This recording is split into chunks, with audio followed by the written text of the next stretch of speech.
Welcome to Crawlspace. I'm Tim here today with Lance. Lance, how are you today? I'm doing fantastic today, Tim. Lots going on over here at Crawlspace Media. The conversation that's coming up is a fantastic one with some new friends who have a great show out there that is really designed to protect you when you are living a good portion of your life online. Tim, the other reason why I'm excited is because our new show came out and it's doing really well and getting a lot of good feedback. And we couldn't be more happy or more proud of this thing. I know. How are you? I am doing great. Yeah, for the same reasons. Yes. Crawlspace Media's Jennifer Amell has been working on this podcast along with us, but her more directly for a couple of years. And it's called Dark Valley, and you can subscribe to it now. Episode 3 is coming out on Friday. And also, Lance, we got a facelift. We got a new logo.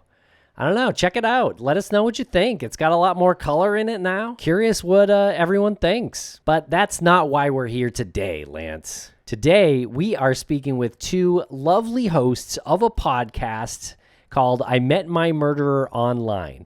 And we're speaking with actresses Jillian Lee Garner and Kourtney Bell to talk about this podcast and about the dangers of online dating and beyond. Yeah, this is a great conversation. I was really surprised when listening back on this just how much I didn't even realize my personal information was out there, not being prolific on dating sites or even active on dating sites whatsoever. But you do end up putting a lot of your information out there and you don't realize you're doing it. And not everyone's in danger, obviously, because their information's out there. But there are some things that would seem obvious if you take a step back and you think, I probably shouldn't put that there. And we get into these examples in the conversation, but we have some fun too. And you can subscribe to I Met My Murderer Online in the show notes. And you can also visit imetmymurdereronline.com for more information. And let us know what you think of this episode and our new logo on social media. You can follow us at Crawlspace Podcast or Crawlspace Pod. But Tim, if people wanted to listen to this episode without the ads and all of our other episodes without the ads, including the new logo, where would they go? Well, now our listeners can subscribe to Crawlspace Premium right there in Apple Podcasts. And if you're not an Apple user, you can go to crawlspace.supportingcast.fm. You'll get ad-free episodes, early releases, and our weekly bonus show. And you'll get the first half of Dark Valley. Each new episode will be released on Fridays, but you can hear them early if you're a subscriber. And one more quick thing before we break for commercial, we are going to be joined by the aforementioned Jennifer Amell and Miss Jane Borowski, the only surviving attack victim of the Connecticut River Valley killer, on Thursday night, 8 p.m. Eastern Standard Time on the Crawlspace Podcast YouTube channel. So if you have any questions or you just want to hang out with us, feel free to swing by the Crawlspace Podcast YouTube channel Thursday, the 22nd. That's 8 p.m. Eastern Standard Time. All right, we're going to break quick for commercial here, and we'll be right back with Jillian and Kourtney.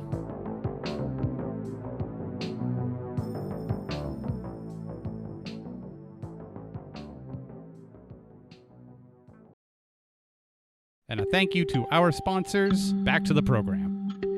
Welcome to the podcast, Kourtney Bell and Jillian Lee Garner. How are you both doing today? We're great. How are you? Thank you guys for having us. So good. We're doing fantastic. This is a wonderful way to start off the week. I think there's a subconscious thing that Tim and I do. We try to book interviews that we know are going to go really well. Fellow content creators on, talking about really interesting stuff. Obviously, you're passionate about this. But can the two of you talk a little bit about your backgrounds and this partnership between the two of you? So Kourtney and I met at college. We both studied acting together at University of Michigan. Both moved out here to pursue acting. So I Met My Murder Online started as a TV show. It's a TV show for the CW. It's one of those 3 a.m. reenactment crime shows. And I was one of the actors in said show. And so when the producing team decided that they wanted to take a different approach for season 2 of the podcast, they asked if I was interested in being a host. And they were like, we'd love banter and we'd love to make it just more conversational rather than NPR. And I was like, if you want banter, if you want conversation, I know the girl, and it's Kourtney Bell, and she's fantastic and gorgeous and talented and all the above. And this is something that we literally talk about with our friends ad nauseum. Internet safety, social media safety, text me when you're home from your Uber, like Are you going alone, or are you going to go home with someone? Like, that is just constantly what we're speaking about. So it just seemed like such a perfect serendipitous fit of us two coming together. 100%. And Jillian and I have had, since we've met, a very paralleled experience, I would say, specifically with dating. I think that's the biggest thing that we've been able to connect about, of just like, oh God, I wish we had known, if somebody had told us not to do X, Y, and Z, or to look out for X, Y, and Z sign, we would be in a better place. And so I feel like we have this level of hyper vigilance that now, for us to be able to talk about in the way that we do when we're alone, but just be able to talk about it openly with other people, being able to listen in, I hope is helpful. I mean, I don't know. We're still learning ourselves. And that's kind of the vibe, is we would like the podcast to feel as if it's kind of an extension of that conversation that we have with our friends. Yeah, tell us about the podcast. What does each episode entail? Each episode is about, unfortunately, somebody's murder after they had met somebody in different ways online, whether that be through Craigslist, Uber, a dating app, Facebook. It's a plethora of different online scenarios. I think a lot of times it can be assumed that it's just dating apps, and we're not trying to put anything down. The main point of the show is that the internet is so rampant right now, and obviously it only keeps growing, and we want to show it's so great that you can meet new people online and connect in that way, but the dangers of being able to meet people who you don't actually know and meet up with them so quickly or develop intimate relationships. So the way our show works is we focus on one of the murders, and we focus on their background, what led them, to the person that they met, a little bit of the background of the person that they met. Jillian and I essentially just tell the story, but we are intercut with different perspectives from our criminal psychologist, Judy Ho, and a criminal defense attorney, Sarah Azari, and Joe Garner, our investigative journalist. In addition, we also have the intercuts of Jillian and I, our own commentary of what we think about the situation. As of January of this year, 59.4% of the world's population, which is, I think, 4.7, a little bit more billion people, are all on social media, are all social media users. There aren't any other podcasts that are talking about murder cases which solely started from online interactions. And I think with literally half the world, more than half the world's population online, it's more important than ever to hear these stories. And especially because, like, true crime, I mean, Kourtney and I have been growing up where it's like NCIS, Law and Order, Yes. SVU, like all of these cases were just, our bedtime stories, basically. And so we grew up being very vigilant about our environments and everything, but we haven't been able to have so many stories that are just telling about online interactions. And so I think having more people be aware of just how easy it is to let people know where you live, know what you own, how to navigate that in this world. And we really wanted to make sure our podcast is not about the mystery or excitement that, to me, at least some crime podcasts these days seem to put out there, of like, listen to how interesting and fascinating this is. This is a murder that happened in the 70s. Like, all of our stories are stories of people who were murdered within the last 10 years. Like, their families can easily listen to our podcast today. So we want to make sure that we are telling incredibly respectful and honest stories, not trying to glamorize something that we just think is like scary to keep you up at night. That's not the point. Are you saying that there are podcasts out there that treat true crime as salacious entertainment? I don't want to put any other podcasts down. No, we love the whole true crime community. We love the whole true crime community. Yeah. But there are certain moments where it's like, okay, yeah, we're having a kiki and we're talking and it's all good, but someone died, and that victim, their family is probably going to listen to this. And it's finding that balance of, we're in podcasting, it's entertainment, we're in the entertainment industry, Exactly.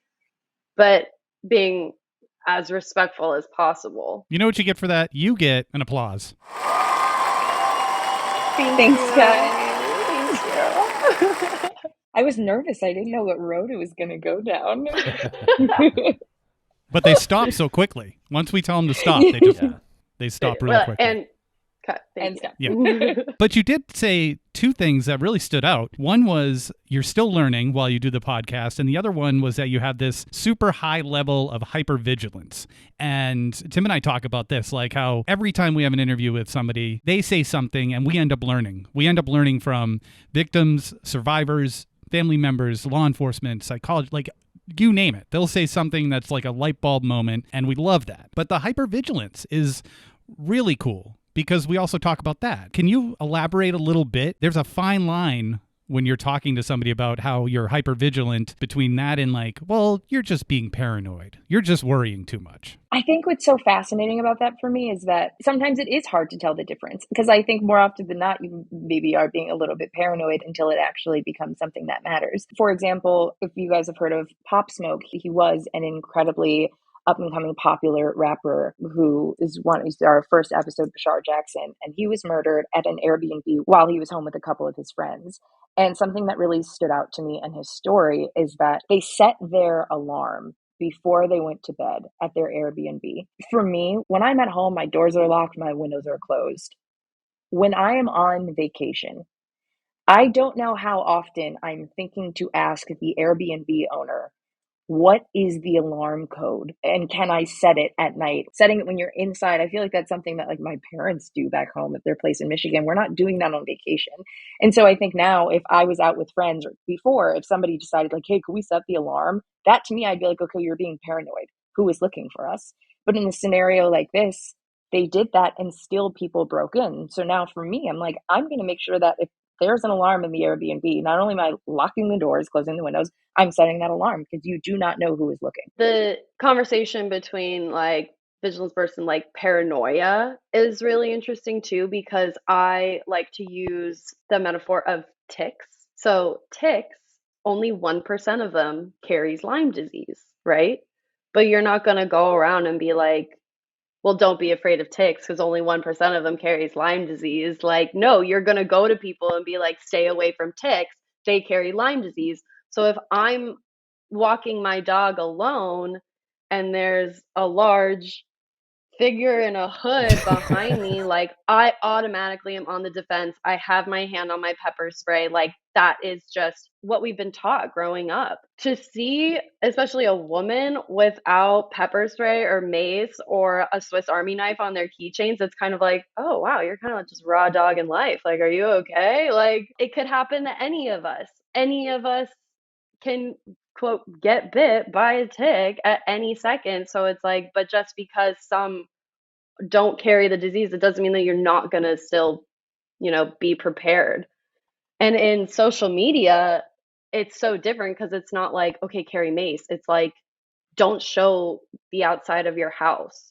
Don't show the window through your house, because people can be like, oh, okay, she lives across the street from some red apartment building. I can kind of see that it starts with a 2. Let me go to Google Maps and see where I can find red apartment buildings that start with 2, because I know that she lives in Los Angeles. Like, it's so scary how specific people can get now. And you'll notice, like Kourtney and I, like, I have nothing behind me. You cannot know where I live. You don't know what chores I have. Like, you don't know anything just from this video, because I have to do that. I have to protect myself in that way. Well, Jesus Christ, Jillian, what are you talking about ticks for?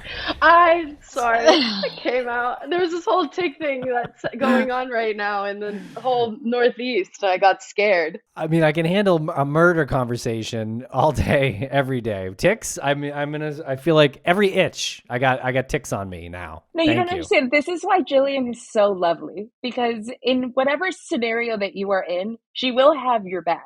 Like, she comes through with the facts, and you're like, damn, I don't know if I needed that today, but I actually did, because I'm going to think about that all the time. It is a really good point. Like, I hate when people tell me I'm being paranoid. I'm like, there are so many things in this world now where I'm like, that is such a prime example. We're not thinking about the small percentage. If you know it can happen, keep yourself safe. It's that simple. I want to get your opinion on this. I have a big problem with homes that put out the sign for their children when they graduate high school, and it says congratulations, and it's their picture and their first and last name. What? Oh, you haven't seen this? going No. to this school. Yeah. What? Congratulations, graduating from this middle school, going to this high school. It's like, oh, and they know where they live. And what they look like and their first and last name. This is the most LA thing about me. I definitely didn't grow up here, but if I was 18 and they posted some guy that I like what school he was going to, his first name, his last name, the day he was born, I'm looking that up and I'm trying to figure out what his zodiac sign is. Yeah, and you're not a psychopath. Exactly. She's not going to kill him. I might try to find him.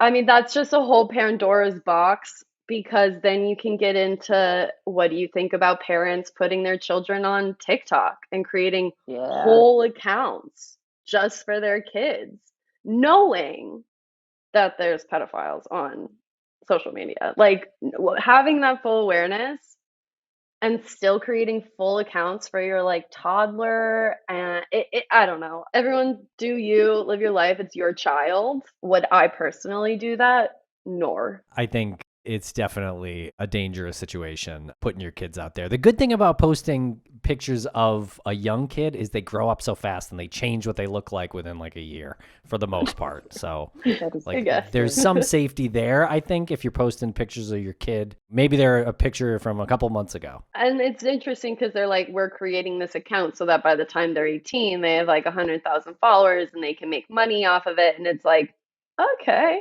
yeah. Or like maybe have them invest in something. I think something that always has concerned me about TikTok is how quickly it blew up. I remember I made a video at the end of 2019 just because I was like, what are these little dancing things? And I wonder if TikTok would have blown up anywhere near as quickly had it not been for the pandemic. But I think what's really concerning now is for two people who went to theater school, it was literally not a thing. I mean, I guess for Jill it was right at the end, but for me it wasn't. Yeah, like not really, like it wasn't a concern. It was so weird. It was like, why are the musical theater kids doing this dance and posting them? That's weird. Because like we were seniors when it came out, or I was a senior when it came out. Yeah, and it was right at the end of senior year for you. And I was gone, so I wasn't thinking about it. And now I think what's kind of frustrating and scary for me is that if you're a student trying to get into theater school, it could be really beneficial to have videos of you underage online singing and dancing. So if they want to have something else to see you in performing, it's the same reason why people used to put their kids on YouTube. You know what I mean? Like my one audition that I did in theater school, if maybe they were like, she's so great, but there's this other person who looks really similar to her and she's also really great. Let's see what else they have online, what else we can pull to see like what else they can give. And maybe that gets you accepted. And so I think that's part of the problem with all of these social media apps is that as wonderful as they are, because they connect us and it does something like that. It could give you the gift of going to your dream school. Then you have to compromise sometimes like safety and comfortability of like, okay, I guess I will be posting these videos of my kids at 14 trying to build up their career. Don't you feel there's a comfort in not thinking about it? You know, we're all in the crime podcast space and you guys literally doing a show about online stalkers and murderers. Like you're thinking about it. We're thinking about it. Like most people post their kids, like they're definitely not thinking about it. They should listen to I Met My Murder Online. At the end of the day, it is important to know and to, like you said, be vigilant and carry pepper spray or mace or just be safe online. I know Lance and I have had some adventures with some online personalities, you could say. We used to use the phrase a healthy paranoia is what we would call things when we would maybe be too paranoid or along those lines. But we'd always say it's better to be too paranoid than not paranoid enough. Yep, better be safe than sorry, 100%. I agree. Especially being, you know, having a show. Someone could have a different opinion than you and be real pissed about it and try everything in their power to at least scare you, if not worse. Are you saying that there are people out there with aggressive opinions? Am I saying that life's not all sunshine and rainbows? Have you read our reviews? Oh no, don't do that. Throw them out. Don't read comments. look at them. We've already been through therapy about that. We can talk about it. Oh man. Someone called Kourtney and mine's voices nails on a chalkboard and we were like, cool, thank you. There you go. Well, that's not fair. That's what nails on a chalkboard sound like. I'll take that any day of the week. Oh, Thank thank you. you. We'll be right back after a quick word from our sponsor. And a thank you to our sponsors. Back to the program. You mentioned Pop Smoke. I understand there was a video posted online that had the address of where they were staying in the background. Is that correct?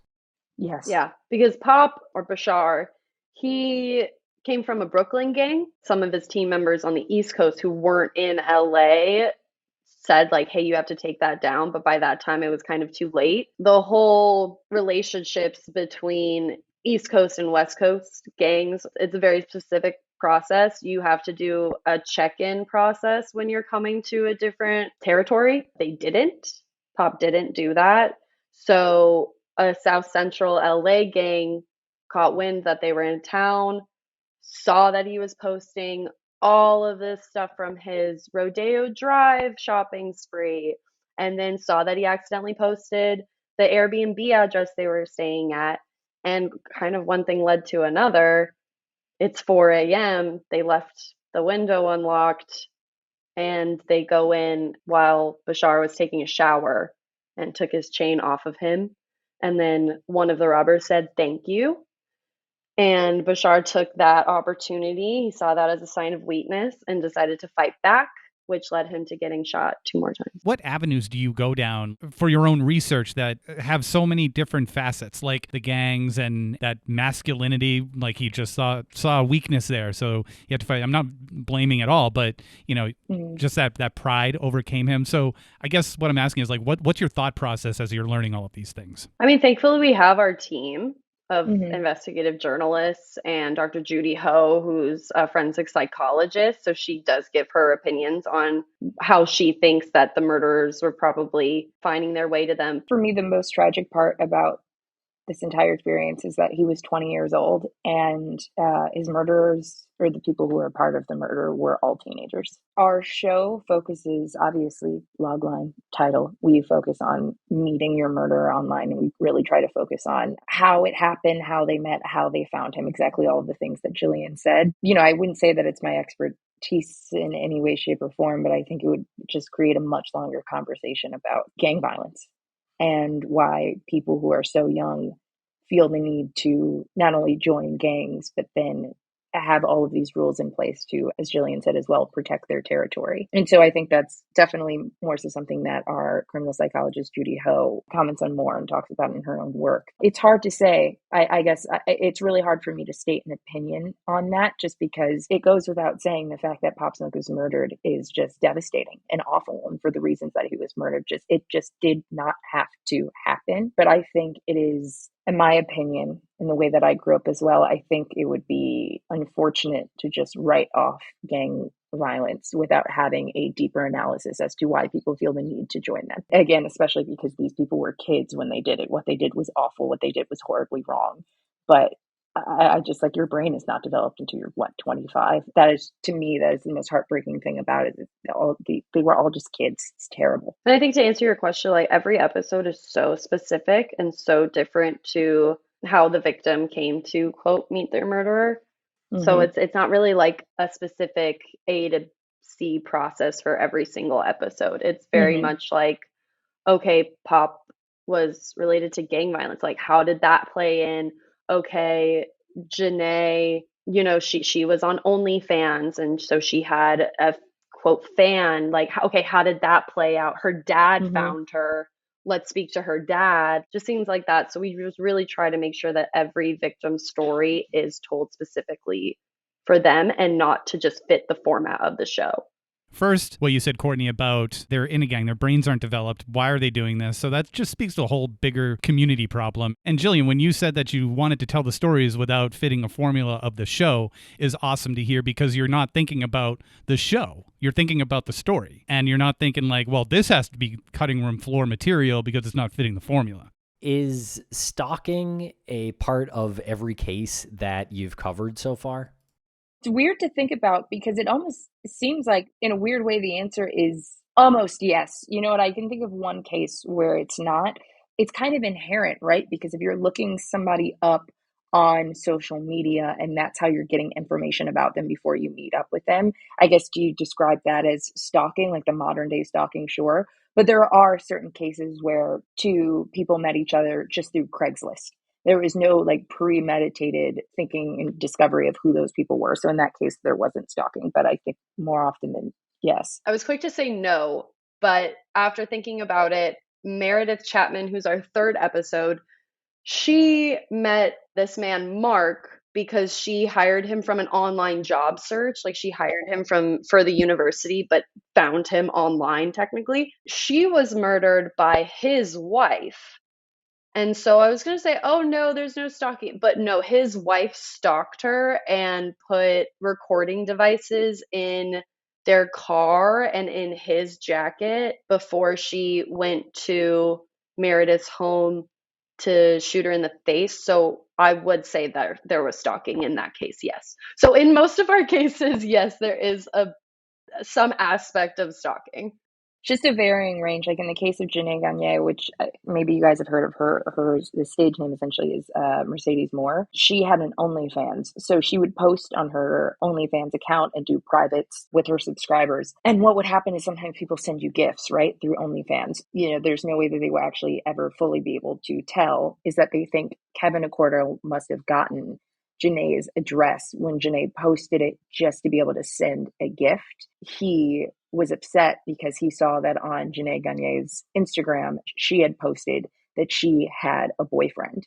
And so he just assumed because of these private sessions that they were having together through the OnlyFans and what he was subscribing to and paying for, that she was his, which is just unthinkable because it's a subscription account where obviously he is not her only subscriber. What they assume is that Kevin actually got her address and went to her home rather than actually sending a gift. That case is really sad and heartbreaking for so many reasons because one, her dad found her. What's so interesting about our day and age and where we're living right now is that it can literally save someone's life if you notice that they're not posting on social media. She made her income through social media. Like she had to post every day. She had to be active in order to let Instagram's algorithm naturally grow your page. You have to post every day. And so she would post to her story or to her timeline. And her sister noticed that she hadn't posted. So she called her dad and she was like, hey, Janae hasn't posted. And so her dad calls her, doesn't get an answer, decides to go to her house, sees her at the bottom of the staircase. She's cold. You lied to me. Yeah, you lied to me, you took money I was used, like all this stuff. So you could tell that he had like a full day of grieving and coming to terms with what he just done. So yeah, so not only did her father walk in on her, but also walked in on the murderer dying in front of him. Good God. I mean, yes, that awful. Yeah, you have to figure out a way to tell that story without victim blaming. Without saying because she was on OnlyFans, you know? Yeah, no. Oh, 100%. Mm-hmm. Yeah, that's not the case at all. No. This is not about the work she was doing. That's performance. This was about a sick individual who couldn't make that delineation between reality and the subscription service that he paid for his own purposes. And then that's sad too, because you can't, that's a whole other aspect of loneliness and this connection that we're literally paying for, but people are so lonely that they're so desperate for connection. And we live in with the internet where it's so easy to connect, but it's also so easy to be manipulated. You know how far humans will go to feel loved.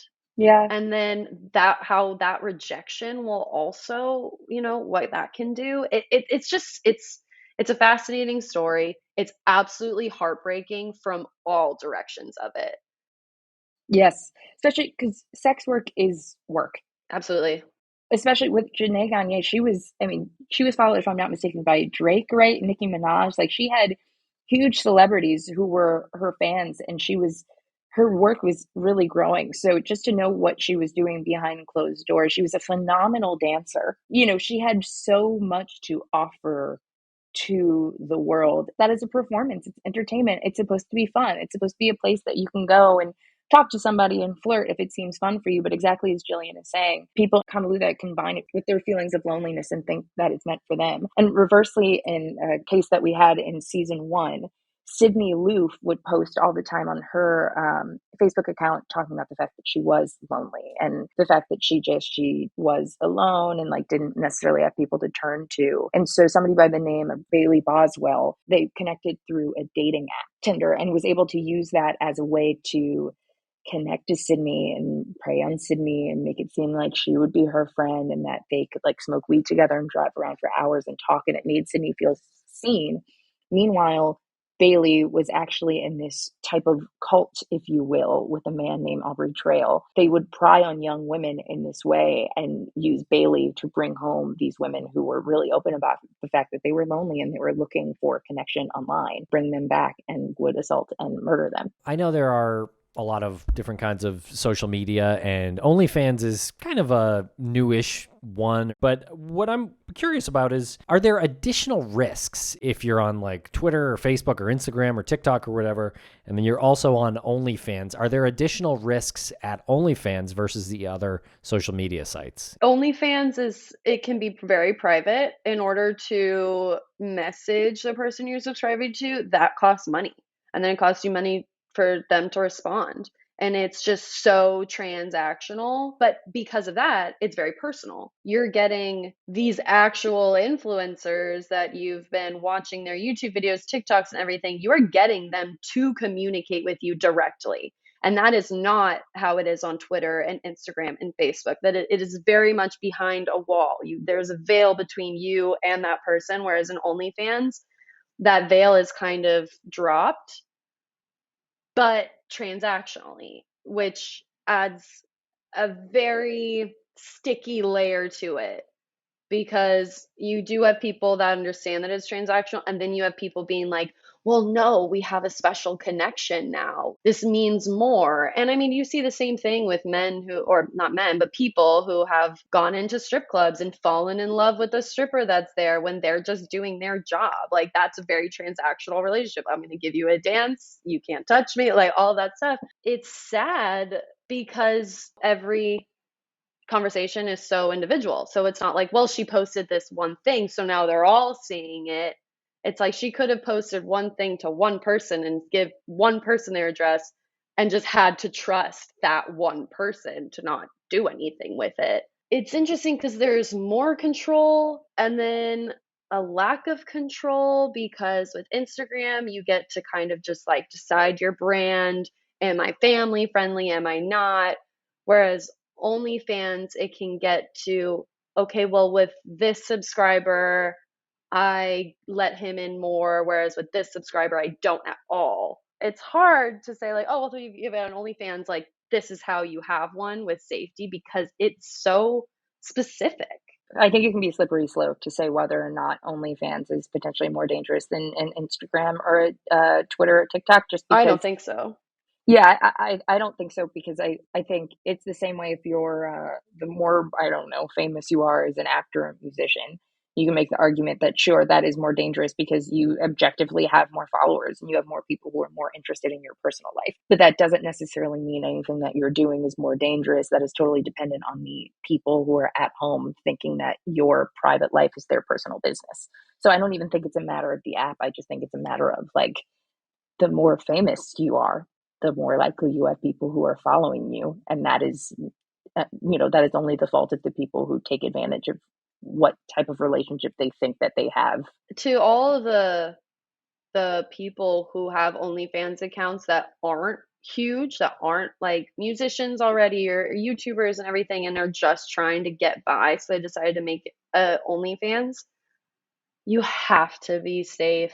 Like, that's why cam girls have a whole room just dedicated to camming. They don't want someone on cam to zoom in and see a photo of their family or their dog or anything like that. Like, you just have to be more safe. And when you do have a celebrity behind you, it's almost easier to be safer because you have a whole team behind you and you have all of these, backgrounds that you can have, or you have the money to have photo shoots for your OnlyFans. And like, it's very produced images, whereas people who are just amateurs, you do have to be more careful. And it's harder when your whole livelihood is made from these interactions, but you just have to share strategically. I think that's the biggest lesson for all social media, Yeah, share exactly. strategically. Anything that you post, ask yourself before you post it, can anyone find me from this post? And is there any personal information that can put me in danger? If those two questions are clear, yeah, post it. Absolutely. If you're on vacation, post the week when you get back. If you have some kind of subscription-based service, don't use your address, use a PO box. Exactly as Jillian said, make sure you don't post photos outside of your apartment building or on your street where people can easily Google that. And don't post your routines. Like, that's a whole thing that Mm-hmm. influencers are doing now. They're like, get ready with me, or like, go on a day with me, or a week in the life. And they're like, every morning I go to Barry's boot camp in West Hollywood, and then I go to Erewhon, and then I go Yes. to the Yeah. park. And it's like, you're giving them a play by play of your whole day. They know when you're not home or where you are. They know that you're not home. They know that your dog's not home because you always take her on a hike on 5 o'clock on Wednesday. Like, don't do that. Don't post your car that you drive. Don't post the outside of your apartment building when you're like, this is the outfit for the day. Like, just be strategic about it. What is it about that? Why do they feel the need to do this? Relatability. Yeah. The thing Okay. now, in order to get people to follow you, they have to feel like they relate to you. That whole idea of like, oh, let's follow this billionaire celebrity because she lives a life that I'll never have, like, that's kind of dying out. People want to be able to achieve by go do the same thing as the people that they're following. And it's even interesting because nowadays, like, people aren't following influencers that are just influencers. Like, that's kind of dying out. They're like, oh, they're an influencer, but they work in marketing. They're an influencer, but they're a doctor or a therapist. Like, Right. that's kind of what people want because they want to see it as an achievable act. Like, oh, I can also be making all this money and still have my job and not have to be an Instagram person with like a face full of filler. Like, this is also achievable for me. And so celebrities, because they're becoming more out of touch, kind of have to also do that. Kind of have to be like, okay, I'll give you like a closet tour because I know that you guys want to see that. So like, now you kind of have to give your audience a little more into your life in order for them to follow you. But that's just such a, it's a hard rope to balance. We'll be right back after a quick word from our sponsor. And a thank you to our sponsors. Back to the program. What about for you two personally, if you don't mind sharing? Do you have an online horror story? Do I have an Yeah. online horror story? God, you go. I'm trying to think. Do I have an online horror story? I mean, I had someone find my IMDb page, which I don't post to. You're not active on it. People post like, oh, she did this, so here's an added credit. So it's not something that I'm actively on. And I got an email from a man offering me $4,000 to Oh, $5,000 a yes. month to be a sugar baby, and sent me probably a 9-page email on his past and why he thinks that it would be a good idea. It's just crazy. Constant requests on Instagram, constant creepy things. I can tell you my first Uber ride that I took a screenshot and sent to my friends and was like, if I'm not there in 10 minutes, this is the man that killed me. I was 18. I was at school. I was Ubering to my friend's house. I was outside of my dorm, and this Uber pulls up, and it's a big pickup truck. And I go to the back door to open it, and it's locked. And so then I go up to the guy at the front, and I'm like, hey, it's locked. And then he looks at me, and he just pats the passenger seat. Oh, God. And I was like, and I had to like get up there and sit next to him for this Uber ride. And I like sent a screenshot to my friends. I was like, I might die. Just letting you know, I might get kidnapped right now, and today might be the day. And so stuff like that happens now all the time. Now that's like second nature. It's like, if I get in an Uber, he says one weird thing or there's a weird shift, I'm sending a screenshot of it to my friends who I'm supposed to be meeting. I don't know if I have any personal scary stories that I can think of right now, but I do know I had a friend who called me absolutely terrified because they went to meet up with somebody really late at night at like 1 a.m. that they met on Tinder. And when they arrived to the location, like had the specific address that they were supposed to go to, they had the person messaging them on Tinder saying, I can see you. This is what you're wearing. This is what you're doing. They took a photo of them from behind, like across the street. And he was like, I am going to die. I am going to die. And he was able to call another Uber. And for whatever reason, that person, I have no idea, just wanted to scare him. I don't know why, but thank God nothing else happened. But that was one of the scariest situations that I've been of, just having to sit on that phone call as my friend is just receiving pictures of them on the other side of the road. That's terrifying. Yeah. It was awful. We had a conversation recently, and I think the subject of hitchhiking came up, and everyone says now, you know, oh, we don't hitchhike anymore. Like, it's too dangerous. Like, no one hitchhikes anymore. And like, what are you talking? You get into cars with strangers all the time now. Oh my God, that's so true. Wait, you just shook my life. My great-grandfather was Wow. literally killed by a hitchhiker, and now I'm like, oh my What? God. I'm doing the same Wait, thing. was your great grandfather hitchhiking, or did he pick up a No, hitchhiker? he used to be the person I had to like give the films to different theaters. So he would like have to drive cross country, and he was on his last trip. He was gonna go from Texas to California to stop and be with like my grandfather. And he decided to pick up a couple hitchhikers. They were like, "What do you do?" And he was like, "Oh, I'm in the film. I just like I give them to different movie theaters, and then I ship them across the country basically." And they were like, "Oh, bet." And killed him. Oh my God. So, yeah. Yeah. And now I'm like, "Oh my God, I can't believe I get into Uber rides. I don't even think about that." Oh my God. Yeah, not in the slightest. Wow. I have gotten into an Uber where I had somebody else who was in the passenger seat with them. It was That's this awful. It was a woman, and her boyfriend was in the passenger seat, and I definitely don't think that would happen anymore. That was probably in like 2015 Yeah, when it that's was still, illegal now. yeah, but I was like, I just, for whatever reason, I didn't get a bad vibe. I actually just trusted that like she was picking him up to like go home at the end of the night. But I was also definitely not, I was under the age of 25. So I don't know if I was thinking very clearly, but I was like, sure, I'll get in the car with the two of you and go somewhere random. Back in the day when Uber and Lyft first came out, I remember thinking like, well, this is great because I never liked riding in cabs, like taxis. Taxis are dirty, and they drive all aggressively. They're And then mean. after you learn all of this stuff, you're like, I'll take a cab. I'll take a cab. At least I know that this is a cab driver. I'm fine. I'm fine if the seat's a little damp. I know I'm probably more safe. Yeah, they have to like check in and out somewhere and drop off that vehicle. It's not just like them at home. Doesn't it depend what it's damp from, Lance? Is it blood? I don't really question that. Any, Yeah, don't think too any hard sort about of it. moistness doesn't slide. Oh God. A little humid in the cab. I mean, maybe after a rainstorm, maybe they left the window open. That could be acceptable, but otherwise, I don't know. I want to know where this dampness is coming from. It's the worst when it's dry out, but it's damp. It's like humid in the cab, and you're like, how is this? I don't trust this. That's when you get in one side and you just get out the other side. There have been many times where I wish that I had done that. Just like not worrying about somebody's feelings. You're like, I have a bad vibe, so I'm gonna cross right on through. Thank you so much. Hey, take care. Oh, you know what? You just said worried about hurting people's feelings. I don't know if it's still a statistic, but when people review Uber and Lyft, even if they had a bad experience, they typically still give them a good review. What? Yeah, I do. I feel bad. I feel bad. I do too. Like, oh, feel maybe this bad. person just had a bad day.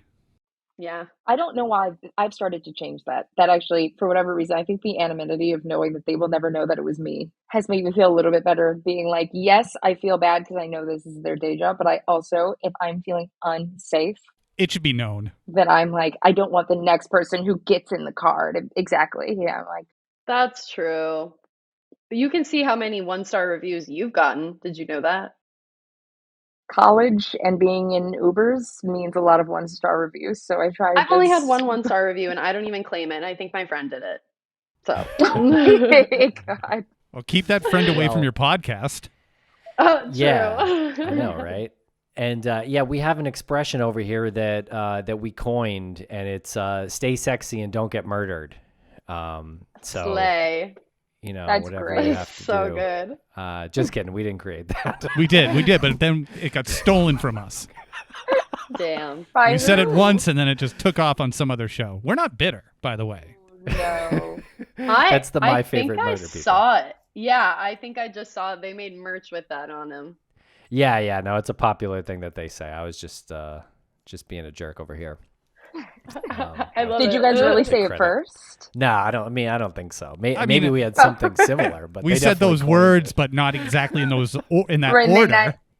They were like, it was "Stay maybe like in classy, the beginning don't of the get episode, murdered." halfway through, like not sequential on the side. It's great. Yeah. Well, no, it's not. It wasn't us, because if we were to call our audience sexy, then we'd get we wouldn't be on this accused conversation of, right yeah, now. we'd get accused of sexual Really? harassment. I mean, it would be sexual harassment. Yeah, not the vibe. Not, yeah. I do think our audience is very intelligent, though. I Stay think your intelligent. audience is also intelligent. Yeah. Stay intelligent and don't get murdered. That's our real tagline. Yeah. I'm so blown away that 40-something minutes into this, we had like a bombshell. We had a Crawlspace exclusive with your great-grandfather. I'm very sorry to hear about that, but I was also very surprised that Kourtney had never heard about it. It's not something it's not my 2 truths and a lie. It's not my fun fact. I don't really bring it up often, but glad it came out today. Did they ever catch the person? I never knew that. I don't think so. Oh God. Yeah, I don't think so. I have so many questions I want to ask, but I think I shouldn't. It's like this spooky family story that just like we kind of heard, and then we were like, oh, well, c'est la vie. Okay. Well, Kourtney and Jillian, this has been a great conversation, really informative, really great for our audience to hear this information about trying to be safer online and about your show. I Met My Murderer Online. Thanks for having us, Thank guys. you. Thank you for having us. I just want to say one more quick thing about the show. You have people that you have referred to as your team. Can you give another shout out to the people who help you out? Because, again, this isn't a show where the two of you are dishing over coffee about true crime. Give a shout out to the people on your team who you learned from, who try to educate the listeners as well. Yeah, absolutely. We got Joe Garner as our investigative journalist. We love Dr. Judy Ho. We love Scott Kauka, our EP. Sarah Zari, our criminal defense attorney. We have Eldridge Armstrong, a retired Secret Service agent. A wonderful team of people who support us and, were working on this before us and are really passionate about telling these stories. So I'm just very grateful that they brought us on board. Shout out Brian Hyland for connecting us. Great. Well, if you ever want to come back on, doors open. Love it. Awesome. Thanks, guys. This is so fun.